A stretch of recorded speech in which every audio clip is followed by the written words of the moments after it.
ఈ అనంత విశ్వంలో మనం ఒంటరిగా జీవిస్తున్నామా?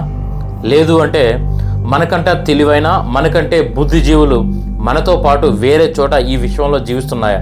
ఏలియన్స్ ఉన్నారనేది నిజమైతే మనం ఏ విధంగా అయితే వాళ్ళ కోసం వెతుకుతున్నామో, సో యాజ్ ఇట్ ఈజ్ వాళ్ళ మదిలో కూడా అదే ఉంటే, వాళ్ళు కూడా మన కోసం వెతుకుతూ ఉంటే, మనకు తెలిసినంత వరకు ఈ అనంత విశ్వంలో మనం అయితే ఒంటరి జీవులం కాదు. మనతో పాటు వేరే గ్రహాల పైన జీవం ఉందనేది ఎంత వాస్తవమో దానికోసమే ప్రస్తుతం నాసా అయితే విస్తృతమైన ప్రయోగాలు అయితే చేయటం జరుగుతుంది.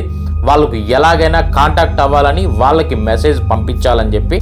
అలాంటి ఈ విషయంలో రెండు బుద్ధిజీవుల మధ్య కమ్యూనికేషన్ సాధ్యమేనా? నాసా 1977లో వోయేజర్ 1 అనే ఒక స్పేస్ క్రాఫ్ట్ని అయితే లాంచ్ చేయడం జరిగింది. దీని ముఖ్య ఉద్దేశం మన సౌర మండలం నుంచి, మన గ్రహాల నుంచి దూరంగా వెళ్ళి సౌర మండలాన్ని దాటి